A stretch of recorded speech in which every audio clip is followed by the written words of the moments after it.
So by this time I'm discharged, right? And I go and I pick up my medications and I'm taking it how I'm supposed to and everything.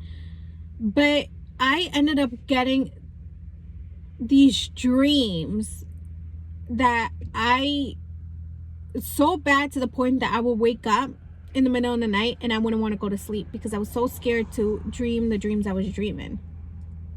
I was always seeing people dying. I was always either harming myself or harming others. I was till this day I don't, it's gonna take, I guess, a while for me to even go into depth of the extreme dreams I was having, because there's so graphic and so scary, and just to think about it, it's like I just didn't understand why I was getting these dreams. And the minute, if I did sleep, the minute I opened my eyes, I would get these panic attacks so bad to the point where I would start shaking. I couldn't drive. This is the second day I'm able to drive and be left alone. I couldn't drive. I couldn't be left alone. I would start shaking, and shaking to the point that I had no control over my hand moving. I had no control over my legs moving, like nothing. And I would just start crying and crying and crying. And I was like, I was telling my husband, I was like, I don't think this is normal. Like, how is it that I'm on this medication and all of a sudden I'm feeling all these emotions and I'm dreaming all these things, something that used to not ever happen to me. I'm like something isn't right, you know? So I end up having that meeting with my psychiatrist from like the Princeton house. And I'm telling her, like, I'm not eating. I stopped eating. I was eating when I was in there and I stopped eating. I lost 14 pounds in a matter of a week and a half. And I wasn't eating. I was just crying all the time. I didn't want to fall asleep because I would have all these nightmares. And I was like it's the medication. Like, I just, you know, when you know your body, I was like, it's not helping me. I was like this, I shouldn't be feeling like this. I was like, for someone who claims that you're like, I'm depressed and everything, wouldn't you think the medication would so-called help you? So my husband, because in there you can't Google stuff, you don't have your phone. So my husband ended up anytime they gave me something, I would go call my husband and tell me, oh, like, figure out what this medication is, because it's what they're giving me. And I remember we started Googling what these medications were. So all the side effects, the side effects were the longest list ever, and it kept going and kept going. So with Luvox, it was saying that some of the side effects were like crazy dreams, suicidal thoughts. And I'm like, how are you gonna claim I was suicidal with, I said what I said, but I wasn't, like, you know, I wasn't gonna do it. But how are you gonna claim that and then give me medication that's gonna make me think that, like, you know, it like made no sense to me. And then it said deep depression, like it go into depression, this and that. And then I was like I need to get the fuck off these medications. And so I was telling my psychiatrist, like, listen, like, I need to get off this. She's like, I'm like, I'm not eating. She was like, how about, these were her exact words, would I be your best friend if I give you something that's gonna help you get those thoughts out of your head, help you sleep, and help you eat?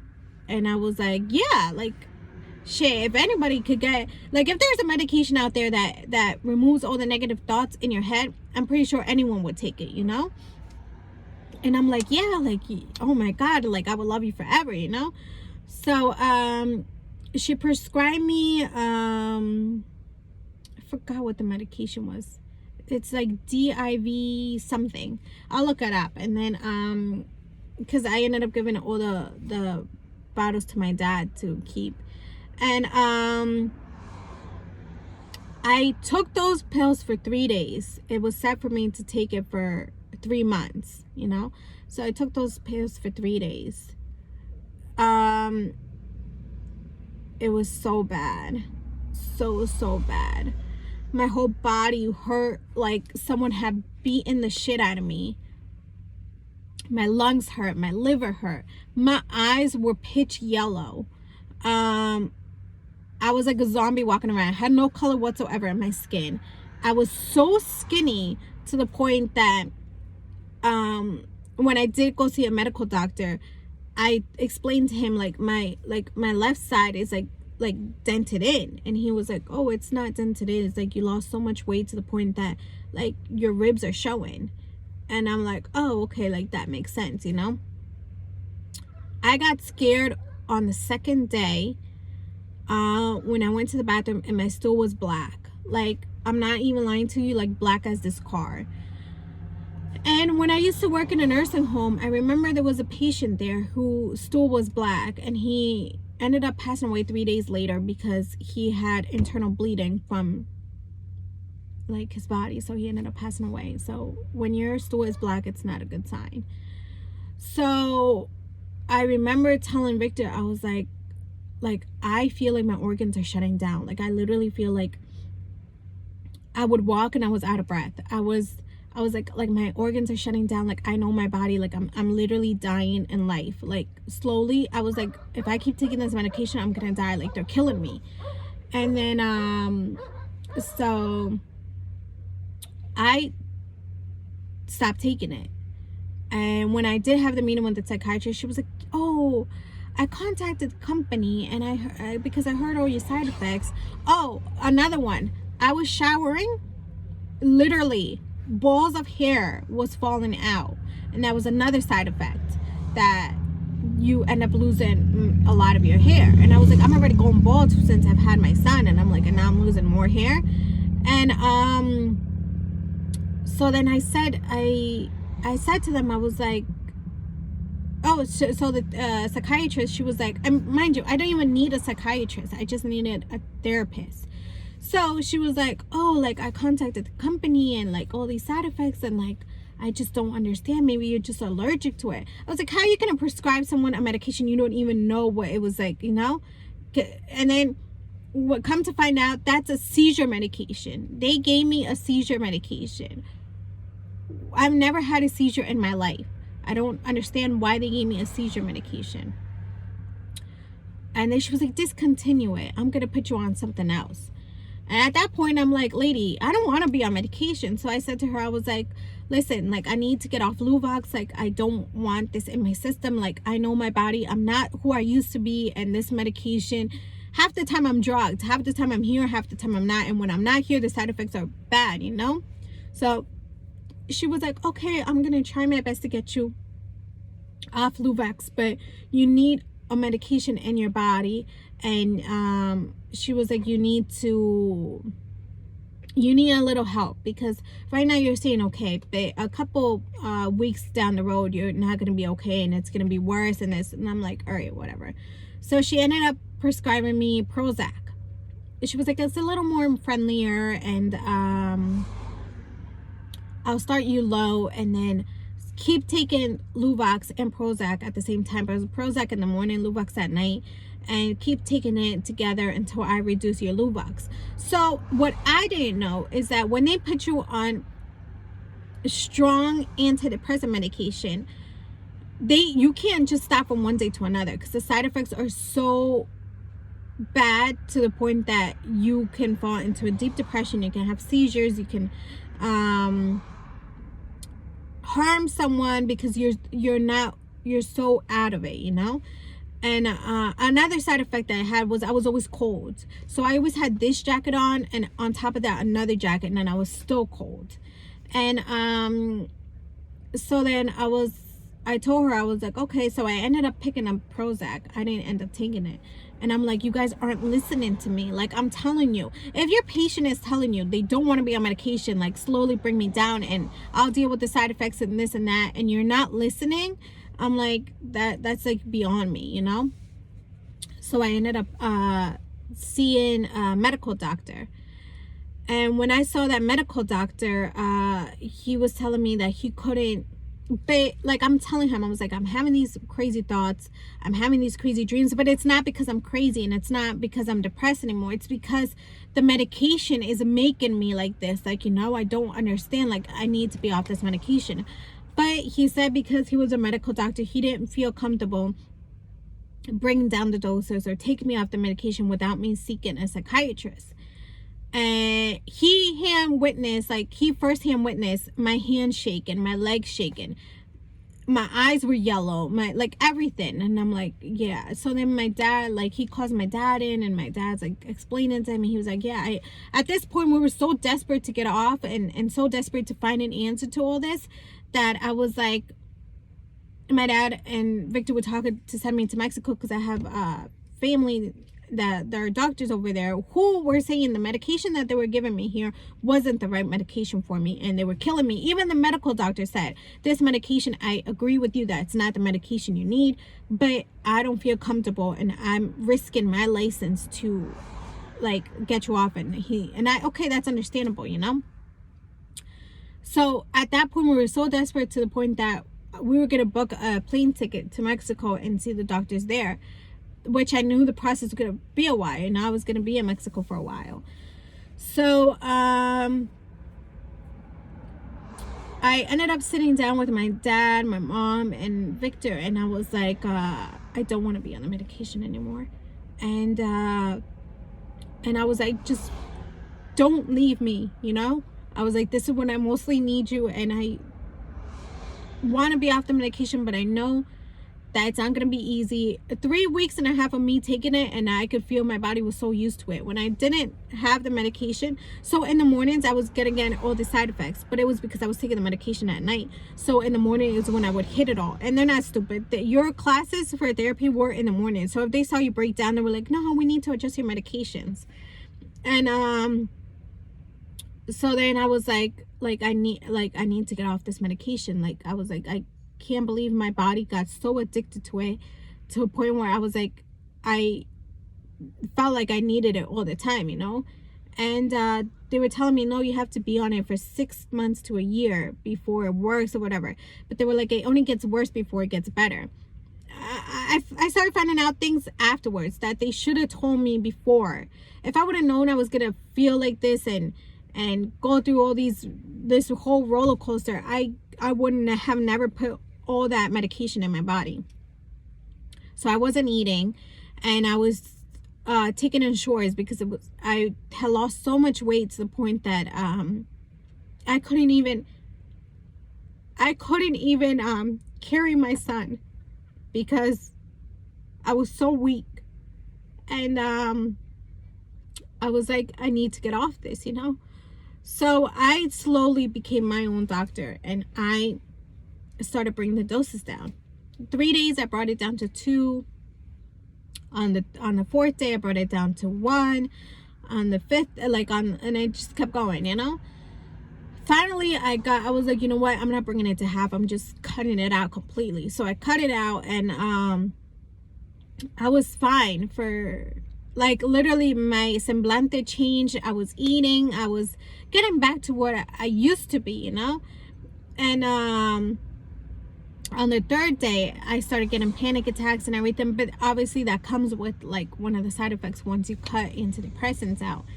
And some days are good, some days are not. Some days I cry, some days I don't. Some days I just start crying for no reason. And but then I have to, like, your mind is so powerful and so strong that if you don't set your mind to be like, okay, this isn't real, what you're thinking isn't real, what you're feeling isn't real, like, so I have to remind myself constantly. And it takes, they said, I think 3 to 4 weeks before it's all out of your system. And I just wanted to make this video to help someone that is, either if you're deciding to take antidepressant medication or you're forced like I was, like, you're not alone. And they don't tell you that once, if I would have kept taking the medication for 6 months to a year, I would be so addicted to that medication that it would be so hard for me to get off it, to the point that I would never get off it. And it's like, they don't tell you that, like, you can't be left alone. They don't tell you that you probably won't be able to drive because you're always like drugged up on medication. They don't tell you the ups and downs, the roller coasters you're gonna be feeling. And then I'm gonna also link a YouTube video that I found about this girl who had the exact same thing I had,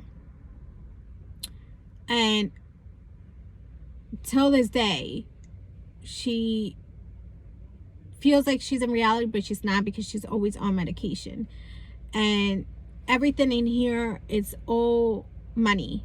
The pharmacist, as they don't give a fuck if you're dying. If you need medication, they're like, oh, here, whatever, you know.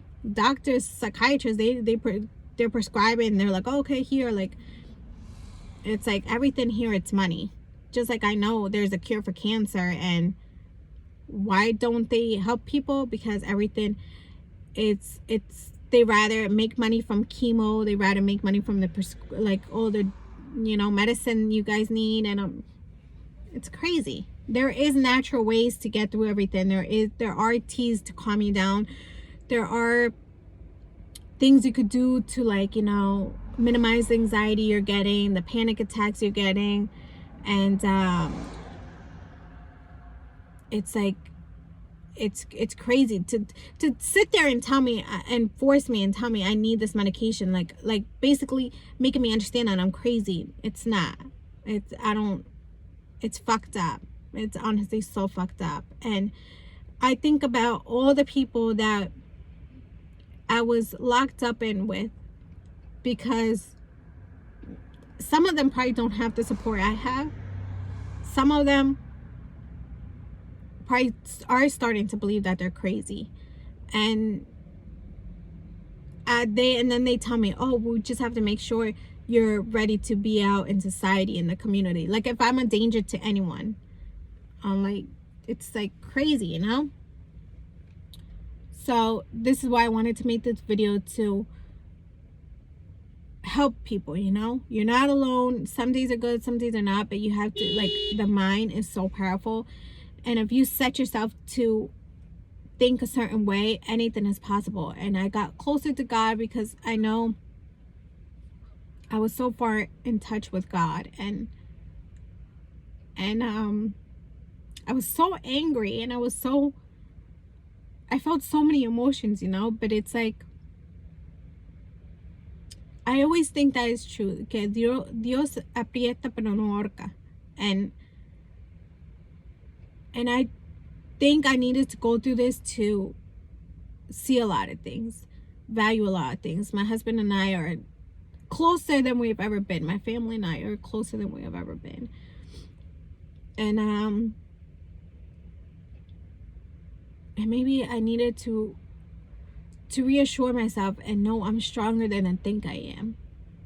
Like, I had a fall, and it's like, I just had to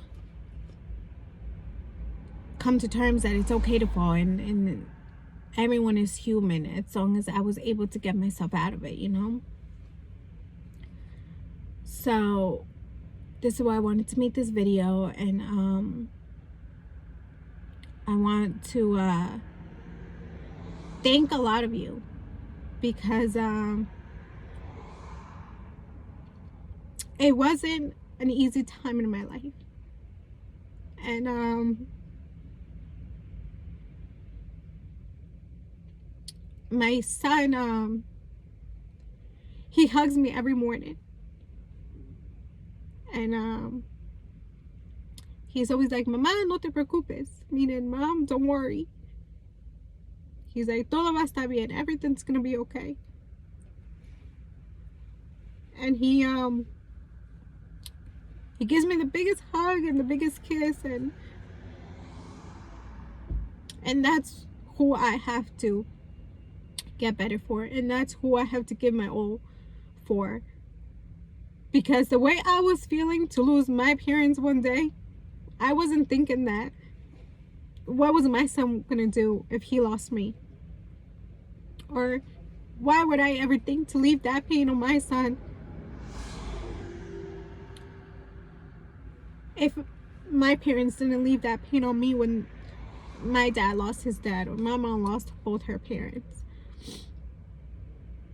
And I want to thank everyone who reached out to me, who, even if I didn't answer because I was just like all over the place, who took the time to come and see me,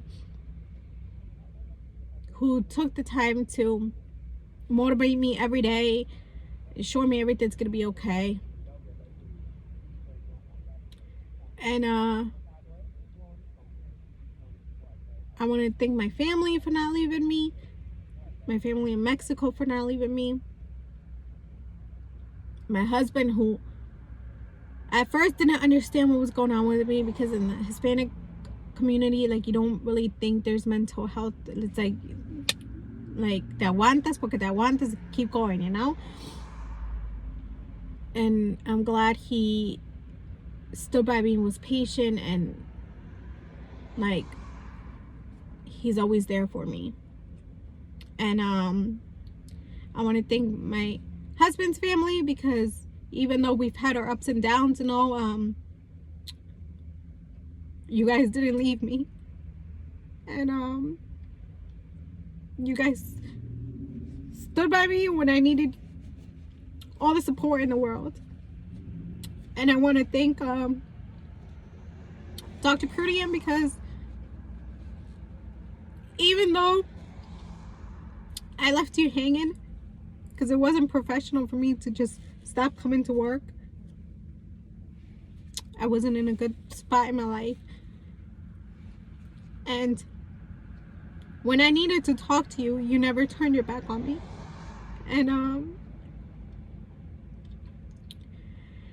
And you allowed me to talk to you and guide me and help me with anything I've ever needed in life. And I appreciate that from the bottom of my heart, because it's few people like that you meet in this world. And I'm getting better. I'm getting back to myself again, and I want to be able to help someone out there that's going through this, and reassure you it's going to be okay. And you're stronger than you think you are. And life is beautiful. Life is hard, but it's beautiful. And to see the light at the end of the tunnel, it's a beautiful thing. And I want to continue. I guess I was just insecure about uploading and talking, but I want to continue making these videos and just bring you in my life and bring you into my world and what I go through on a day-to-day basis, and just like everything I've been through. Maybe what I've been through can help someone else that's going through it, and just being able to be so real with you guys. And I know there's people that want to see me down, but and might be happy that I came this low in my life, but that's like a little part of me that's like, I could care less, you know. As long as I'm able to help others, that's what matters to me.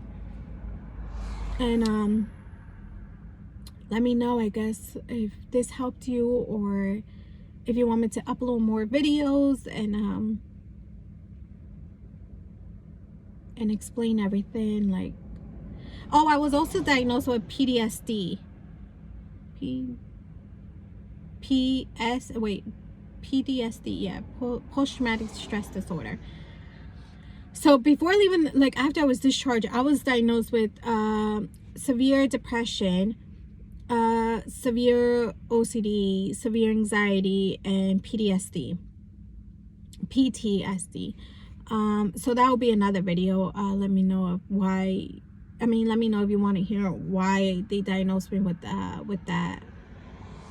And yeah, thank you guys for everything. Thank you for the people I least expected to be there for me. I really appreciate each and one of you. And yeah, this too shall pass, and I'll get better. I guarantee you. It also doesn't help that we're in, like, you know, COVID and everything, and the time change, so it like gets dark out early. But hopefully this helps someone else out there. Thank you.